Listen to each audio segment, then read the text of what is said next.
va commencer par un chant. Amen. On va chanter Mon seul souhait. Vous devez connaître.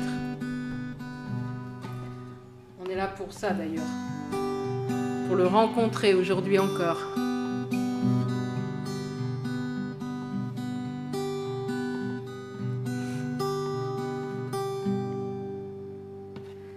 Mon seul souhait dans ce monde est de te rencontrer. Chaque jour que je vis, je ne cesse de croire en ton nom, en ton nom.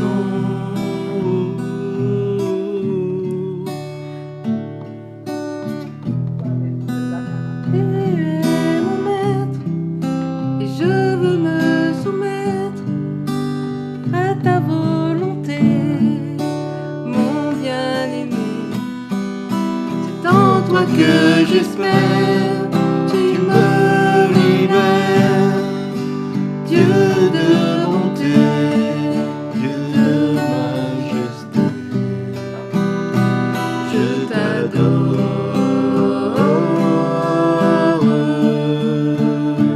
je t'adore.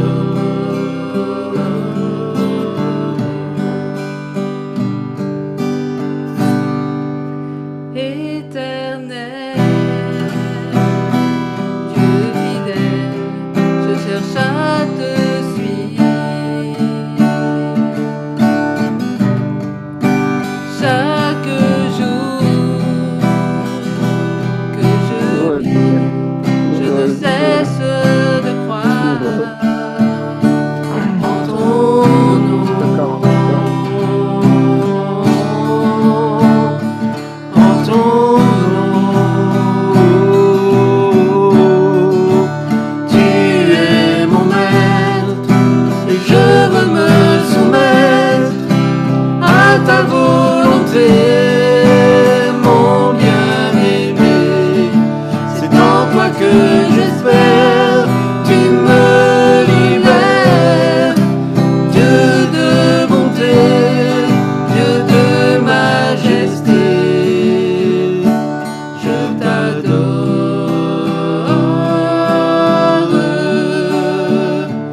je t'adore,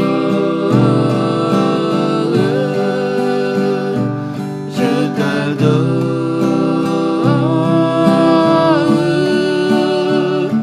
je t'adore.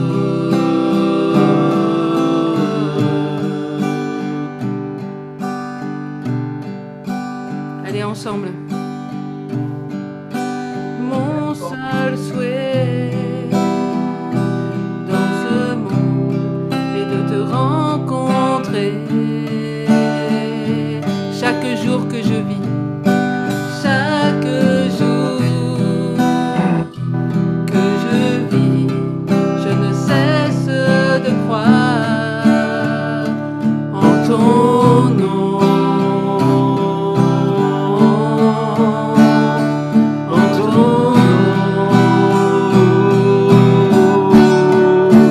Tu es mon maître et je veux me soumettre à ta volonté, mon bien-aimé.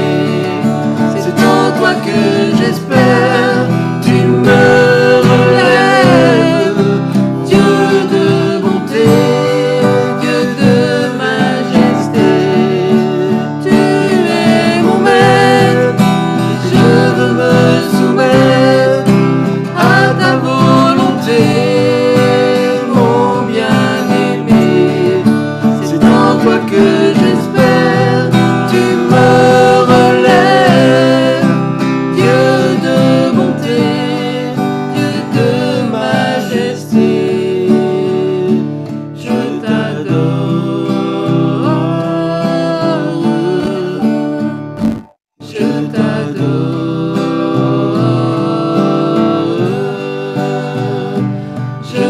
t'adore,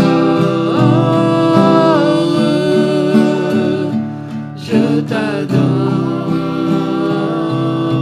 je t'adore. Seigneur, quel privilège de pouvoir nous réunir en ton nom, Seigneur. Toi qui t'es donné pour notre salut, tu nous as libérés de tout ce qui nous opprimait, Seigneur. Tu as fait tomber nos chaînes et ensemble, nous nous réunissons pour t'exprimer notre amour. Amen. Oh Seigneur, merci pour la parole que tu vas nous donner. Merci pour cette nourriture. Parce que nous ne vivons pas de pain seulement, mais de toute parole qui sort de ta bouche, Amen. Père céleste. Ô Seigneur, nous voici les cœurs ouverts pour recevoir tout ce que tu as pour nous. Glorifie-toi dans nos vies. Amen. Amen. Amen. Voilà, alors c'était normalement Leïla qui devait apporter le message, mais comme elle est un peu grippée, en fait, il y a un peu la malaria dans la maison, donc on a proposé qu'elle se repose. Et Laetitia nous a rejoint sur Telegram. Alors cet après-midi, bien sûr, dans le cadre de l'e-maison, on va échanger, donc vous pouvez intervenir, bien sûr, à certains moments, donc n'hésitez pas. Je vous invite d'abord dans Luc au chapitre 19, les versets 20 à 22.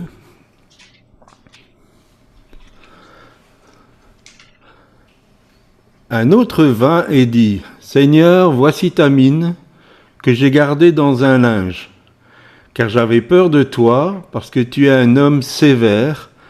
Tu prends ce que tu n'as pas déposé, et tu moissonnes ce que tu n'as pas semé. » Il lui dit, « Je te juge sur tes paroles, méchant serviteur. Tu savais que je suis un homme sévère, prenant ce que je n'ai pas déposé, et moissonnant ce que je n'ai pas semé. » Alors, par rapport à ce passage, à votre avis, quel est le titre du message? Jean-Pierre? Eh ben, je vois que tu as ouvert le micro, donc... Ah non, bah, je le ferme d'emblée. Ah, il n'ose pas se lancer. Quelqu'un d'autre? La parabole des talents. Non, non, non.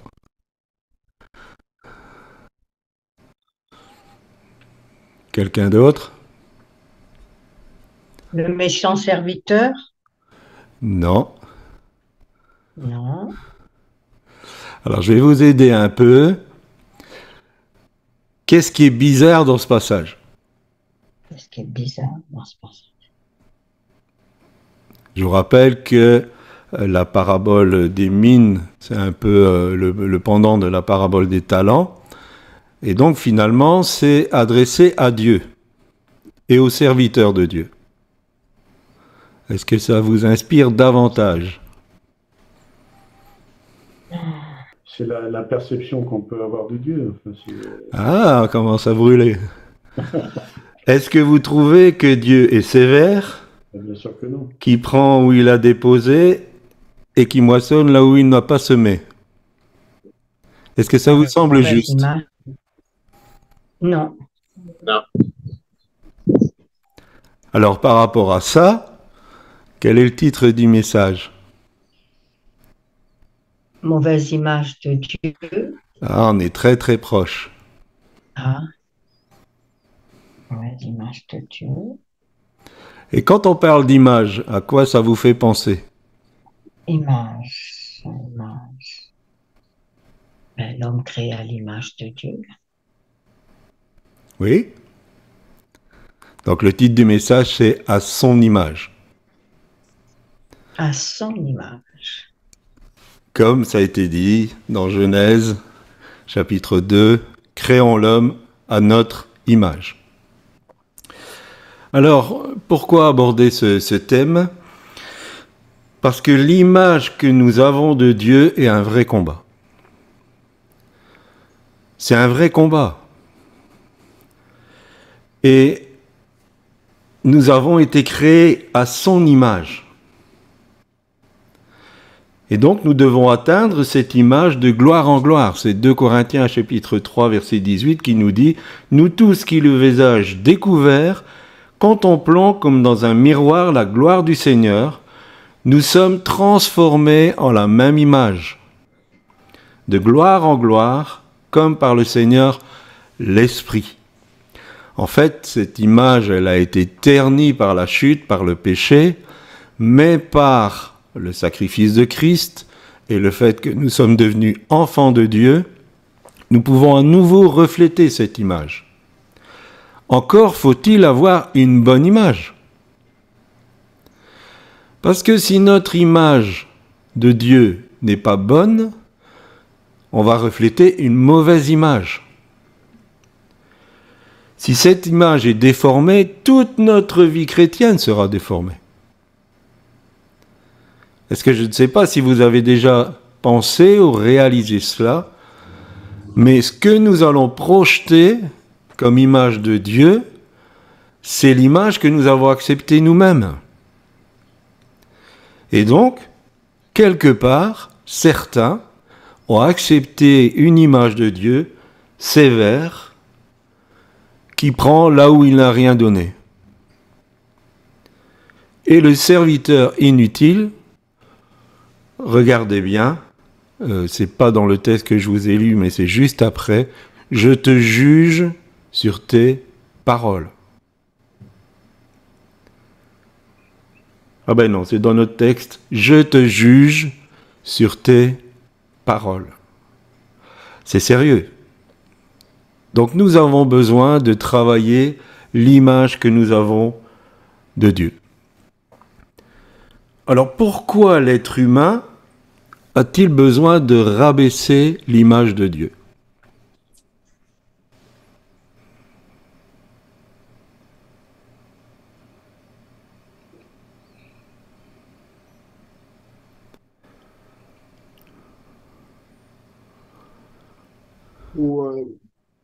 Ou essayer de se dédouaner de quelque part de son propre péché, en fait. Ça peut être ça. Se sentir un peu moins coupable en se disant que Dieu agit comme ça parce qu'il est dur. Ça peut être ça. Le premier constat que nous pouvons faire, c'est que beaucoup de chrétiens n'adorent pas le vrai Dieu. Mais ils adorent l'image qu'ils se font de lui. La preuve en est que si nous adorions tous le seul vrai Dieu, nous ne serions pas divisés. Si nous adorions tous le Dieu dont l'image est réelle, nous ne serions pas divisés. Alors, déjà un élément de réponse. Malheureusement, le corps de Christ, je dis même, est disloqué parce que les membres adorent l'image de Dieu qu'ils se sont forgés à travers les enseignements qu'ils ont reçus ou qu'ils ont entendus. Et donc, comme dans l'église de Corinthe, ça s'est élargi maintenant à toute la chrétienté, certains sont pour Paul, Apollos, Pierre, ou certains même par rapport à ce qu'ils croient avoir compris des enseignements de Christ. Et donc, on a toutes sortes d'images de Dieu, et je dirais avec un petit d, parce que ces images ne correspondent pas au Dieu de la parole. Et si nous trouvons cette bonne image du Dieu de la parole, nous ne pouvons qu'être unis. Parce que nous allons rentrer tous dans ce peuple que nous sommes appelés à être. Et donc, bien sûr, derrière cela, il y a l'individualisme, il y a le fait de ne pas vouloir partager, de quelquefois ne pas être enseignable. Toutes ces choses amènent à ce qu'on reste sur une mauvaise image de Dieu. Et la division provient effectivement de ces différentes images de Dieu, et elles s'affrontent. Et je le dis souvent, le premier sujet de dispute des chrétiens, c'est la doctrine. Parce que ces images s'affrontent. Jacques nous dit, dans Jacques chapitre 4, verset 1, que ce sont nos passions qui nous poussent à la querelle. C'est nos passions qui nous poussent à nous quereller et à opposer, affronter nos images de Dieu. Alors certains voient un bon Dieu, très laxiste, d'autres voient un Dieu sévère, comme notre serviteur de la parabole, mais toutes ces images sont tronquées. Parce que chacun s'appuie sur son propre enseignement ou l'enseignement qu'on lui a donné. Deuxième constat, qui est peut-être plus sérieux, mais qui est très répandu, c'est parce que l'être humain caresse toujours le vieux rêve du Jardin d'Éden. Il désire être Dieu lui-même. Alors, pour devenir Dieu, il faut que Dieu soit rabaissé. Et donc, Dieu n'est plus vénéré comme le maître, mais comme le serviteur, comme le servant. Et beaucoup de relations avec Dieu, dans le peuple de Dieu, c'est cela. Dieu est servant et ils sont les maîtres. Alors bien sûr, c'est beaucoup plus subtil, c'est beaucoup plus caché, mais c'est une réalité. Quelqu'un disait, si vous êtes noir et que quelqu'un est blanc, salissez-le un peu et vous serez gris. Et c'est ce qu'on fait. On abaisse l'image de Dieu parce qu'on veut être Dieu soi-même. Alors bien sûr, on ne va pas l'avouer, mais c'est une réalité. Et donc, la divinité et l'identité de Dieu est rabaissée à la raison individuelle. Il devient humain, pour ne pas dire humaniste. Alors, on a eu une conversation avec Pasteur Corinne cette semaine sur le fait, est-ce que Dieu change d'avis ? C'est un gros sujet de théologie. Si vous avez fait un peu de théologie, c'est un gros sujet de théologie. Et donc, Pasteur Corinne disait que même Billy Graham a écrit un livre qui s'appelle « Et Dieu changea ses plans ». Alors, c'est peut-être honorable, mais ça fait de Dieu quelqu'un de très humain. Imaginez si Dieu change d'avis en fonction des circonstances. Qu'est-ce qui nous dit que tout d'un coup il va dire « Oh ben on oublie l'enlèvement de l'Église, on oublie le ciel, j'ai changé d'avis, je vais faire autre chose, et puis même tous ceux qui ont cru en moi, bon voilà, je les détruis. » Est-ce que quelqu'un voudrait d'un Dieu comme ça? C'est l'humaniser. Et on humanise Dieu. Et quelquefois, on rabaisse sa justice, sa gloire, au nom de l'amour de Dieu. Comme si cet amour était quelque chose de faible et qui s'adaptait aux circonstances. Alors bien sûr, on s'est expliqué que Dieu est dans l'éternité, qu'il sait tout à l'avance, il a l'omniscience, et que pour ses plans, il est capable de faire prophétiser un Jonas, parce qu'il sait que la prophétie va amener le peuple de Ninive à la repentance, et qu'il ne devra pas le détruire. Tout ça, Dieu l'a pensé. Il n'a pas changé d'avis parce que les Ninivites se sont repentis. Idem quand il a dit à Moïse, bon, je vais faire de toi mon peuple, de ta descendance, et puis je vais détruire le peuple d'Israël. Et puis parce que Moïse a intercédé, Dieu a changé d'avis. Non. il donnait à son serviteur l'opportunité d'intercéder, de voir aussi son cœur et son attachement à l'Éternel, parce que ce que Moïse a mis en avant, c'est la réputation de Dieu. Il a dit, si tu agis comme ça, les gens vont dire, il les a entraînés dans le désert pour les détruire, parce qu'il n'avait pas la capacité de les emmener dans le pays promis. Donc Dieu sait tout cela à l'avance. Dieu ne change pas d'avis. En tout cas, c'est mon avis. Et je ne changerai pas d'avis. Dieu ne change pas d'avis et il ne s'adapte pas aux circonstances. Ne croyez pas que Dieu s'adapte aux circonstances de votre vie. Il est dans l'éternité. Et il a l'omniscience. Ça veut dire qu'il sait tout. Alors quelquefois, alors après on a parlé de tout ce qui était les anthropomorphismes, donc toutes ces images qui sont utilisées pour essayer d'expliquer Dieu. Donc la main de Dieu, c'est un esprit Dieu, donc normalement des mains il n'en a pas. Voilà, donc toutes ces choses pour parler de Dieu. Et je disais, mais si Dieu n'avait pas trouvé un langage pour parler de lui, on comprendrait rien, absolument rien. Avec le petit pois chiche que nous avons entre les deux oreilles, on ne comprendrait pas Dieu, et on ne peut pas comprendre Dieu. On peut simplement apercevoir un peu, comprendre un peu, et encore, c'est parce que Dieu a trouvé un langage que nous puissions comprendre.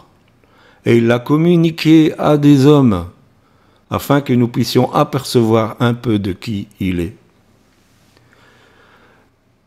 Et donc, pour ces personnes qui quelque part caressent le désir d'être Dieu, ils adorent un Dieu fait à leur image parce que ça valorise la leur. Ils se ramènent au centre. Et cela permet finalement de s'adorer soi-même. La relation envisagée avec le Créateur tient en deux mots, bénis-moi. Bénis-moi. Si vous creusez la relation entre ces personnes et Dieu, bénis-moi, bénis-moi. Et si vous écoutez un peu dans les réunions de prière, qu'est-ce qu'on entend? Une liste de courses. Seigneur, bénis-moi, bénis ma santé, bénis mon travail, bénis ma famille, bénis mes enfants, bénis, bénis, bénis. Je ne sais pas, bon, Dieu n'est pas un homme, en tout cas, heureusement, mais moi, ça me gonflerait, franchement, d'avoir des genres de prières. Ça vous fait rire, hein, mais c'est vrai. J'imagine que si Pasteur Corinne, elle viendrait dire « Oh, tu veux m'offrir ça? Oh, tu veux pas me donner ça? Oh, si tu m'aimes, est-ce que tu peux faire ça ?» À un moment donné, j'aurais des doutes quand même. Je dirais, je suis quoi? Son mari qu'elle aime ou bien je suis une carte de crédit? Et donc, on ne peut pas avoir une relation comme ça avec Dieu, même s'il n'est pas avare de bénir. La deuxième chose, il faut qu'on fasse la part des choses entre ce qui est vrai et faux. Et d'abord entre la vraie et la fausse adoration. Pour savoir si notre adoration est véritable, il ne suffit pas d'en analyser la forme. Parce que la forme de la vraie adoration et de la fausse adoration, elle peut être identique. Et on peut chanter à tue-tête, on peut s'agenouiller, on peut pleurer, on peut lever les mains au ciel, on peut dire plein de choses. La forme, elle peut être identique entre la vraie et la fausse adoration. Alors, comment analyser notre adoration? Ce qu'il faut analyser, c'est ma motivation profonde. Qu'est-ce que je suis en train d'adorer? Le Dieu 3 fois saint, qui se révèle dans la Bible ou ma propre image de Dieu? Quelle est ma motivation à l'adoration? C'est ça qui est important. C'est là qu'on doit chercher quelle est ma motivation. Jésus nous a dit que Dieu est esprit et il faut que ceux qui l'adorent, l'adorent en esprit et en vérité. L'adoration ne devient véritable que lorsqu'elle est expérimentale. L'adoration ne peut devenir véritable que quand elle est expérimentale. Qu'est-ce que je veux dire par là? Quelqu'un a dit, les chrétiens ne mentent peut-être pas en parole, mais ils mentent quand ils chantent. Nous avons chanté « Mon seul souhait ». Je ne sais pas si vous avez chanté avec nous, il n'y avait pas les paroles. Mais quand je chante « Mon seul souhait », est-ce que c'est mon seul souhait? Ou est-ce que j'ai plein d'autres souhaits? Bon, on pourrait peut-être changer les paroles et dire l'un de mes souhaits, ce serait déjà plus juste. Ou mon 14e souhait, et nous mentons quand nous chantons bien souvent. Alors, quand je dis qu'elle doit être expérimentale, c'est que quand je chante mon seul souhait, c'est que c'est mon seul souhait. Quand je chante « Dieu, tu es bon », c'est parce que j'ai expérimenté sa bonté. C'est parce que je l'ai vécu. La vraie adoration, elle va aller puiser dans nos expériences avec Dieu. Si je chante « Tu réponds à mes prières », c'est parce que j'ai vu Dieu répondre à mes prières. Sinon, ça n'a pas de sens. Et cette connaissance expérimentale ne peut se vivre que sous la conduite du Saint-Esprit. Si nous sommes sous la conduite du Saint-Esprit, nous allons vivre des choses dans cette relation avec le Seigneur. Et les choses que nous allons vivre vont devenir le sujet de notre adoration. Donc la véritable adoration, si on veut faire le tri entre ce qui est vrai et faux, envers le Seigneur, ne vient pas de la forme qu'on peut lui donner, mais de la profondeur de notre être intérieur. C'est là que se situe la source de l'adoration. Est-ce que vous avez des réactions? Est-ce que vous voulez intervenir?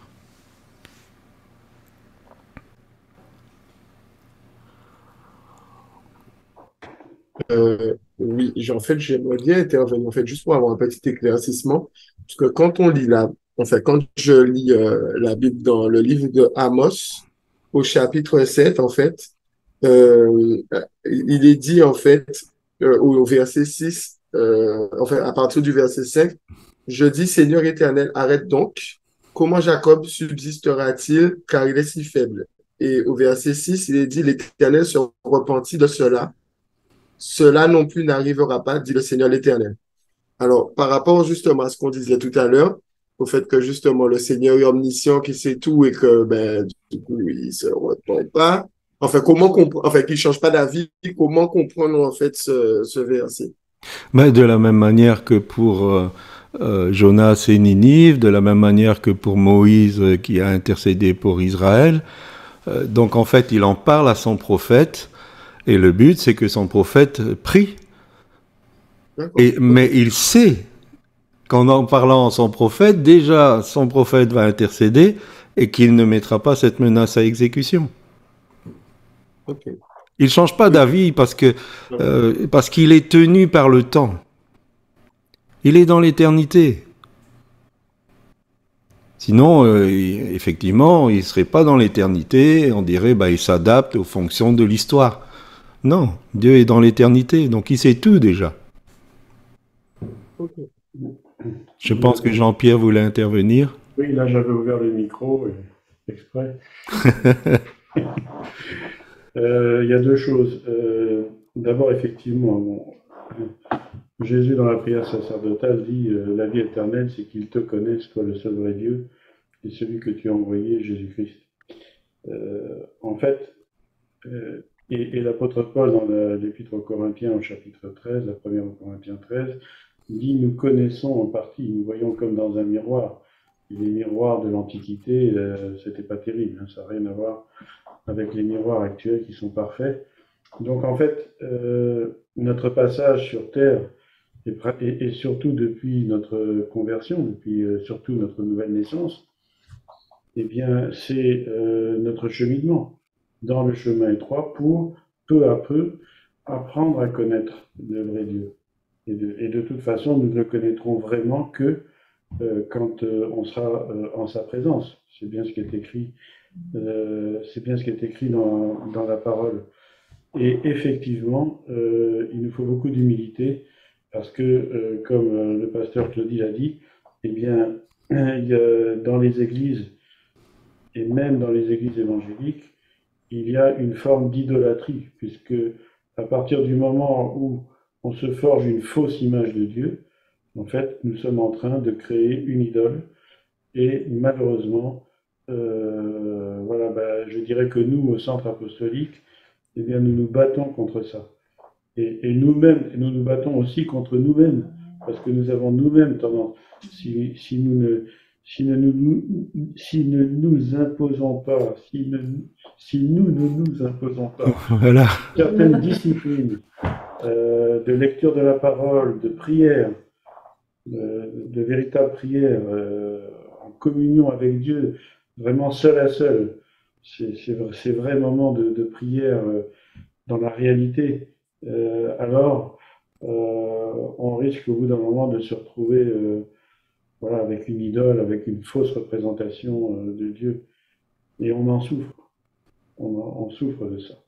Voilà, donc, oui, enfin, bon, je vais m'arrêter là. Merci Jean-Pierre. D'autres réactions?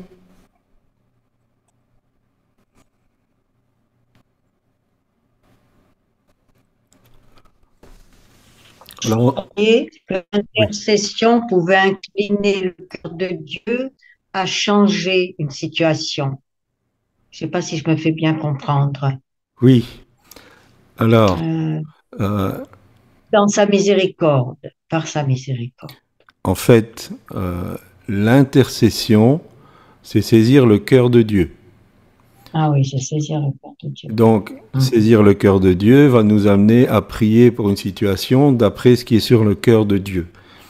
Mais quand Dieu en parle à quelqu'un, il sait déjà à l'avance comment ce quelqu'un va réagir et quelle sera son intercession.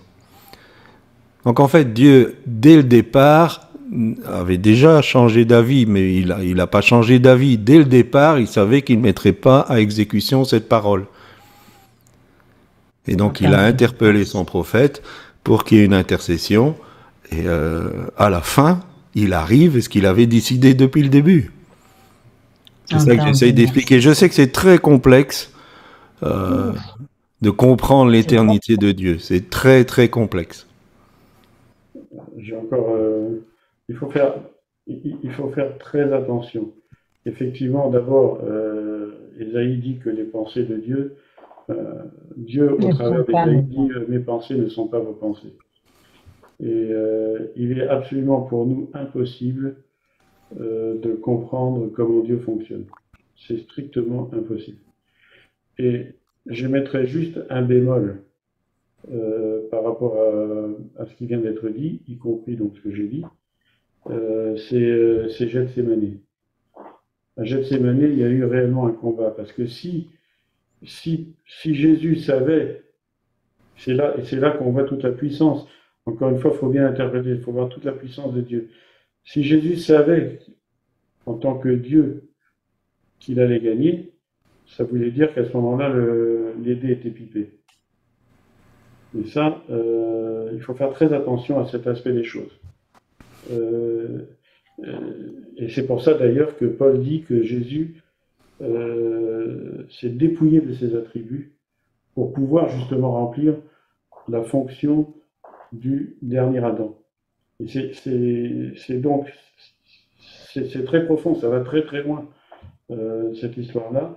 Et ça veut dire aussi que nous-mêmes, même si Dieu, comme par exemple l'intercession d'Abraham dans Genèse 18, si Dieu sait exactement ce qui va se passer, eh bien ça ne veut pas dire pour autant que les dés sont pipés.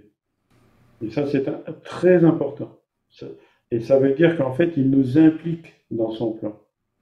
Il nous implique et nous avons une responsabilité en tant que membres du peuple de Dieu d'être vraiment et de répondre justement à sa demande. En sachant que justement, si on ne répond pas, ben, il va utiliser quelqu'un d'autre. Oui, donc bon, on peut pas trop rentrer dans ce domaine de l'éternité, tout ça. Donc effectivement, Philippiens chapitre 2 verset 5 dit qu'il s'est humilié lui-même et donc il s'est dépouillé. Donc Christ dans son humanité s'était dépouillé de sa divinité, même si sa nature divine était là. Et donc effectivement, pour que ça soit pas, bon, après tout, je suis Dieu, ça va être facile et tout ça. Non, il a vécu comme un vrai homme. Il a paru comme un vrai homme avec toutes les limitations de l'humanité. Après, nous, on ne sait pas. Nous, on n'est pas dans l'éternité. Et donc, on peut pas dire que les dés sont pipés dans le sens que même si Dieu sait déjà tout ce qui va se produire, parce qu'il est dans un éternel présent, il cherche notre obéissance et il cherche aussi notre espérance dans le fait que les choses vont changer. Donc il ne faut pas être maintenant démotivé au niveau de l'intercession, disons de toute façon que j'intercède ou que j'intercède pas, ça changera pas. Non, ça veut pas dire ça. Ça veut dire que Dieu est au contrôle de tout, mais nous avons notre rôle et effectivement nous faire rentrer dans ses plans. Et c'est ce qu'il demande. Dieu veut travailler avec nous. Il veut qu'on soit ses partenaires. Donc tout cela a un sens. C'est pour ça aussi que la destinée de l'homme est sa responsabilité, parce que dès le départ, Dieu a décidé que l'homme avait le libre choix. Et ça se comprend parce que Dieu, en créant l'homme, il voulait une relation d'amour avec lui. Mais il veut pas que cet amour soit forcé. Il veut pas qu'on soit des robots. Donc, pour ne pas être un robot, il faut absolument qu'on ait une possibilité de choisir. Donc, Dieu a décidé ça même avant la création de l'homme. Et l'homme est pleinement responsable de ses choix. Donc, sa destinée éternelle sera de la responsabilité de ses choix, même si Dieu sait tout. Voilà, mais on pourrait en parler beaucoup, mais merci pour les interventions. Je continue, on va creuser un peu. Alors, le bien et le mal. Quand Adam et Ève ont succombé à la tentation de devenir des dieux, ils ont accédé à la connaissance du bien et du mal. J'insiste, ils ont accédé à la connaissance du bien et du mal.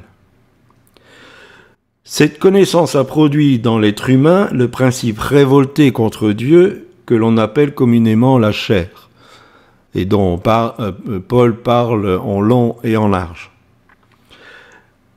Alors, quelque chose qu'on a quelquefois difficile à concevoir, c'est que la chair est tout à fait capable de produire du bien. La chair est tout à fait capable de produire du bien à nos yeux. Elle est capable de faire de belles choses, agréables, nobles, subtiles dans le bon sens du terme. Cependant, le bien produit par la chair est aussi abject, réprouvé et rejeté par Dieu que le mal le plus vulgaire et grossier. Parce que la chair ne peut pas plaire à Dieu. Et l'Église s'est fourvoyée parce qu'elle a cru que l'humanisme, c'était le message de l'Évangile. Le bien de Dieu n'a rien à voir avec l'humanisme. Ça, c'est le bien hérité de l'arbre de la connaissance du bien et du mal. L'humanisme met l'homme au centre. Donc on retrouve notre homme qui est le Dieu. Dans ce sens, je sais, je suis un peu cru, mais vous savez, c'est mon habitude de bousculer un peu. Dans ce sens, toute bonne œuvre qui ne sont pas préparées d'avance par Dieu sont inutiles et condamnées à être consumées par le feu. Vous savez, 1 Corinthiens 3, à l'œuvre de chacun passera par le feu. Les seules bonnes œuvres qui seront valables, c'est celles que Dieu a préparées d'avance pour nous. Et c'est celle-là qu'il faut chercher. Et c'est pour ça, c'est un de mes chevals de bataille, souvent je le dis, j'en profite. Si on veut manifester l'amour agapao avec l'amour philéo, ça ne marchera pas. Parce que ça, c'est le bien de l'humanisme. L'amour agapao est tout à fait différent.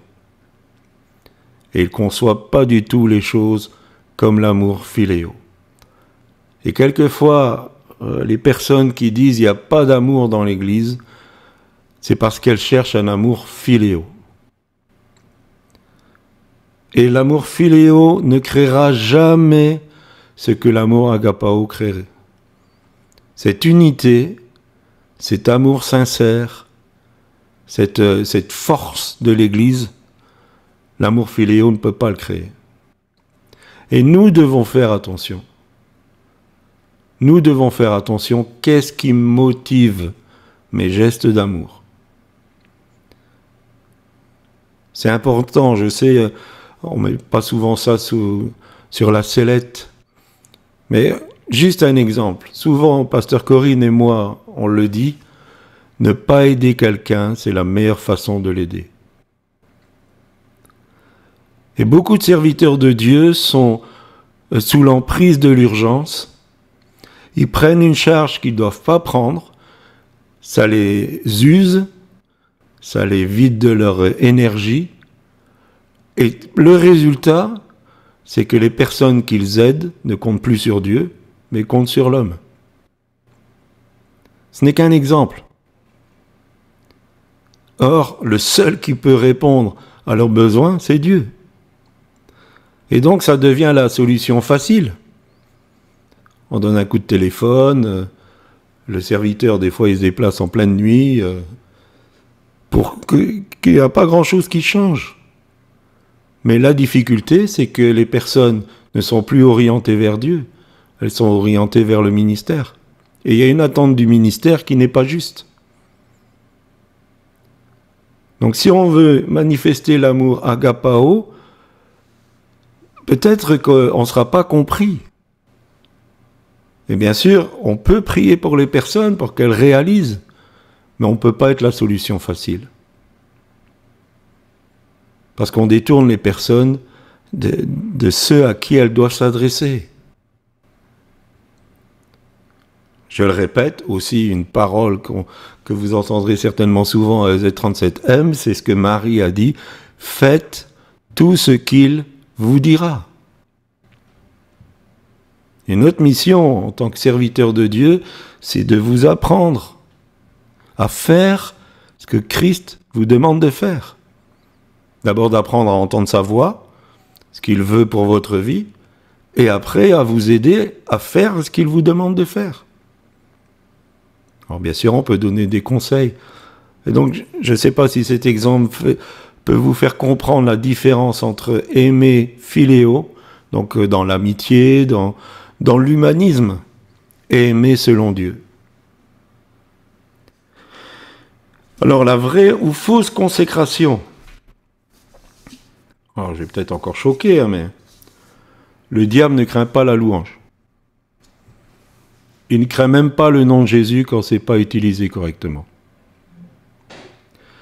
À vrai dire, il est tout à fait capable de pousser dans l'euphorie collective. Du moment que c'est religieux. Et du moment que l'adoration des chrétiens tire sa source dans la chair. Plus c'est euphorique, alors je fais un jeu de mots, au plus il est aux anges. Ce qu'il craint, Ce qui le fait fuir à toutes jambes, c'est un enfant de Dieu soumis à son Dieu. Jacques chapitre 4, verset 7. Soumettez-vous à Dieu, résistez au diable, et il fuira loin de vous. Alors c'est quoi être soumis à Dieu? On a parlé d'Abraham déjà. C'est un bon exemple, c'est quand même le père de la foi. L'autel du mont Morija n'a rien de complaisant pour la nature humaine. C'est l'autel où Dieu devient définitivement Dieu pour moi. Parce que je lui ai tout sacrifié. Sans aucune arrière-pensée de profit ou de bénéfice. C'est ça le mont Morija.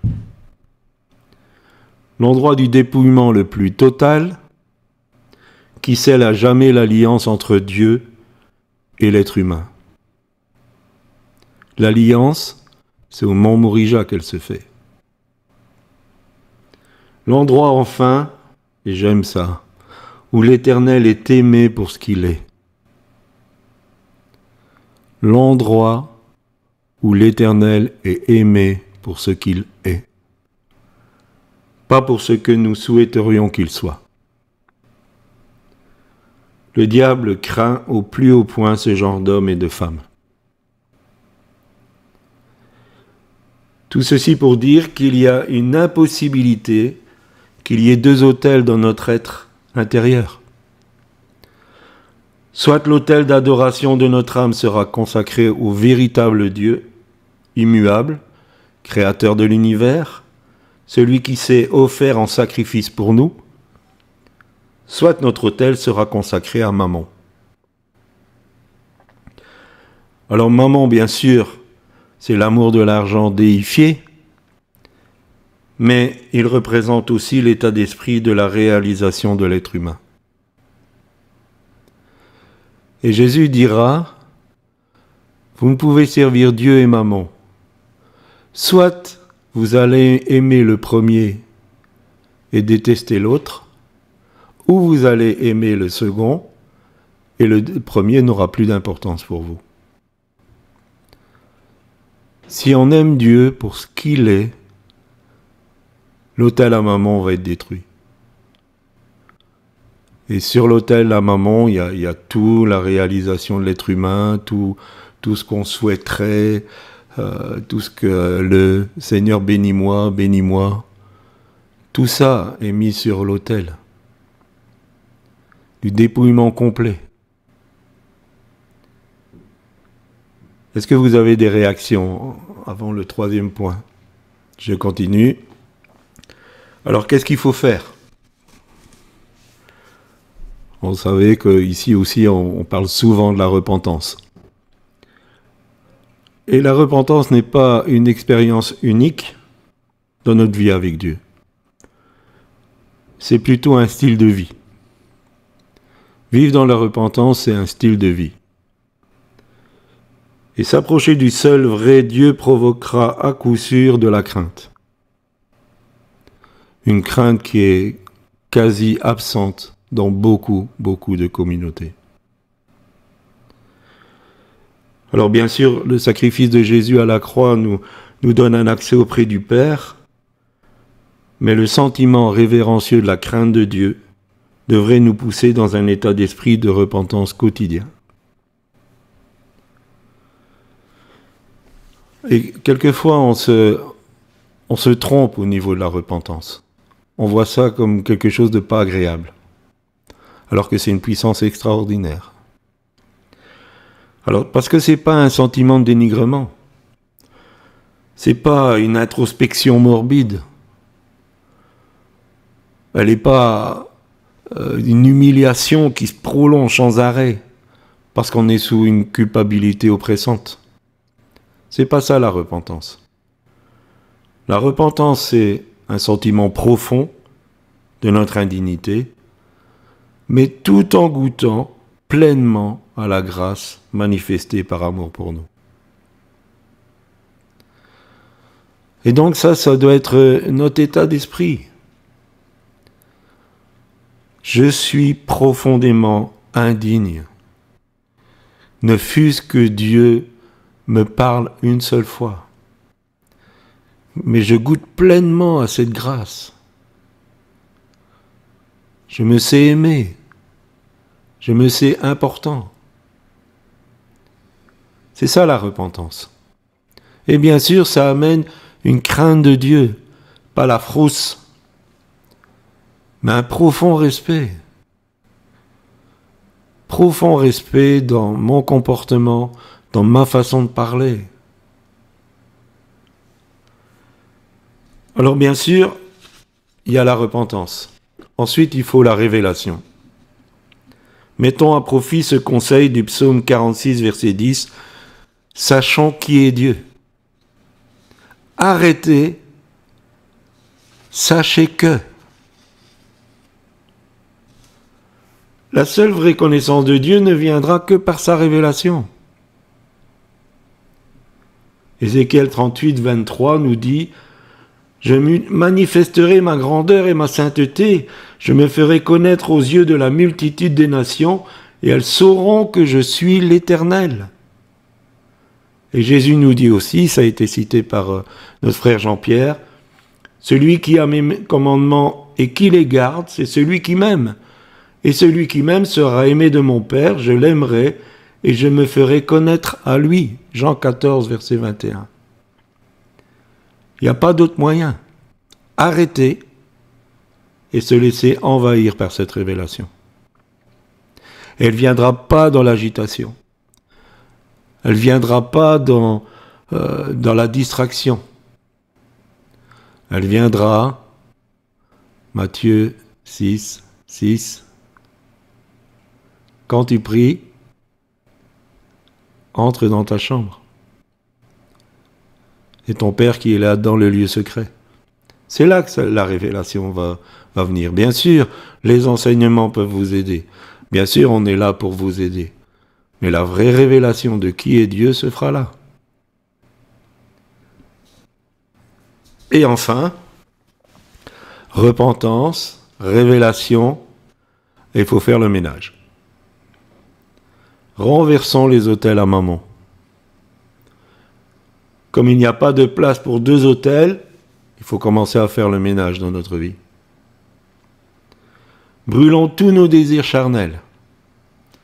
Cassons avec ardeur toutes les fausses images de Dieu adorées dans la communauté chrétienne et dans notre cœur.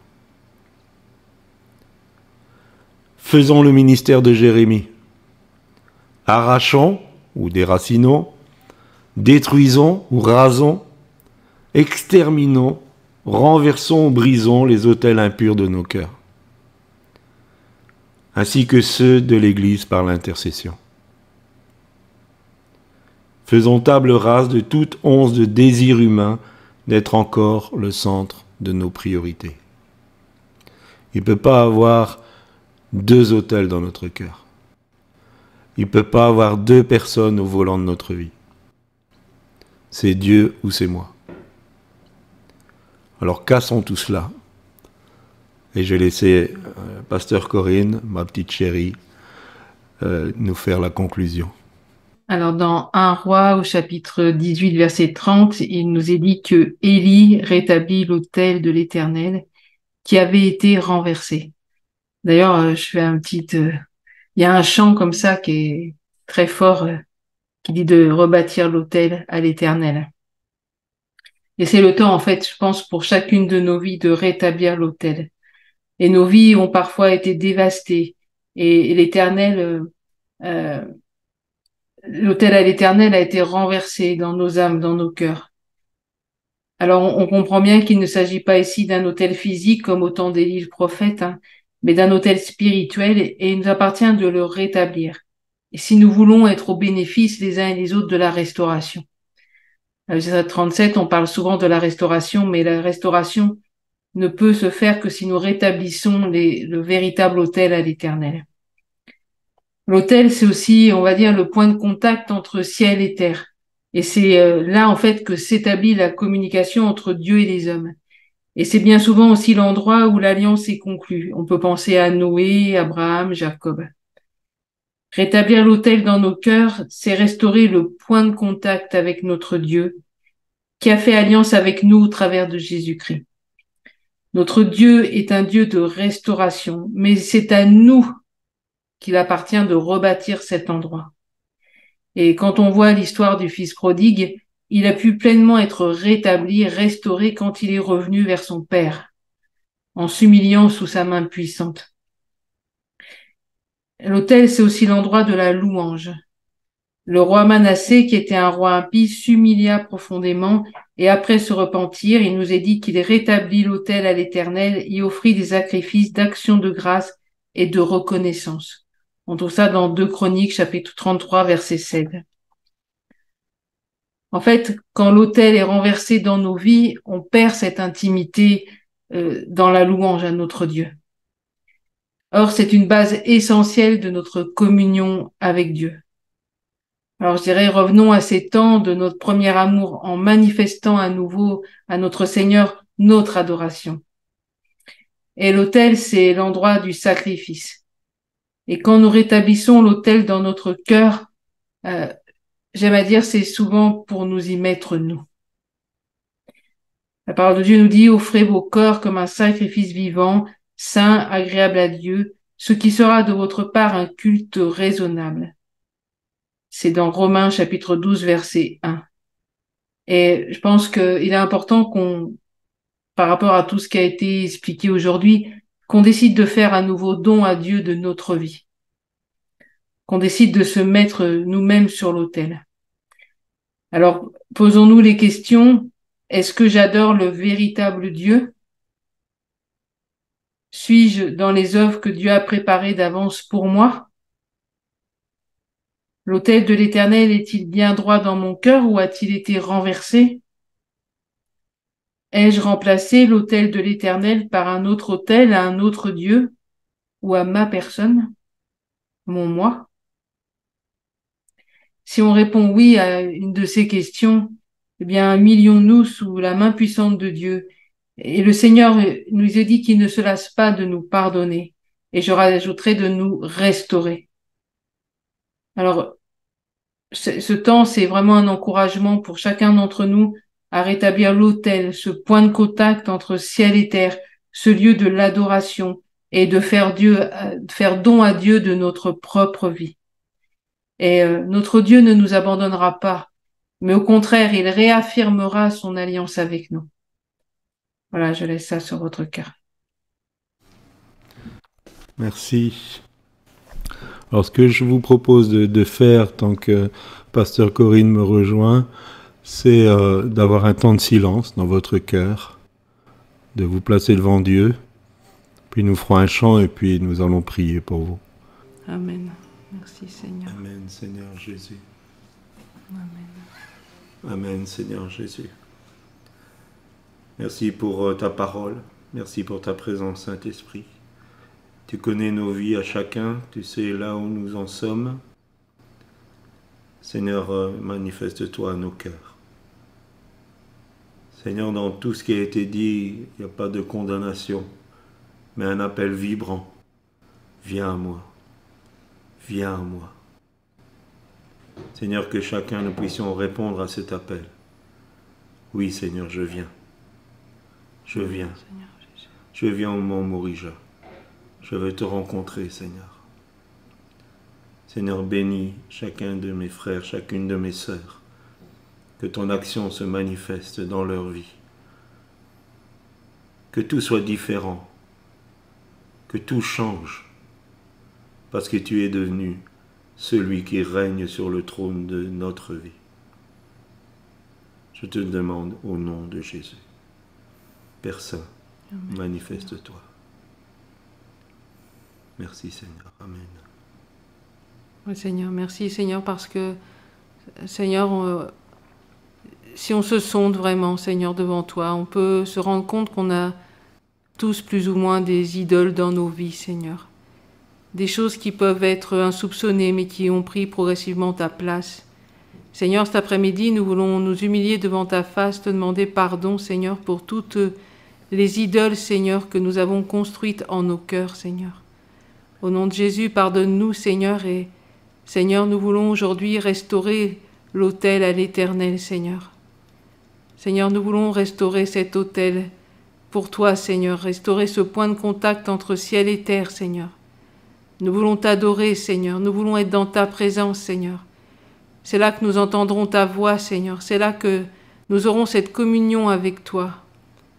Seigneur, c'est là que nous serons restaurés par toi, Seigneur. Merci, Seigneur, parce que tu nous appelles, Seigneur, aujourd'hui encore. Merci parce que tu, comme disait mon chéri, tu fais le ménage, Seigneur, en nos cœurs, afin de reprendre la première place, Seigneur. Seigneur, nous t'ouvrons nos cœurs cet après-midi, chacun, chacune. Seigneur, sois la première place dans nos vies, au nom de Jésus. Merci, Seigneur. Merci, Seigneur Jésus.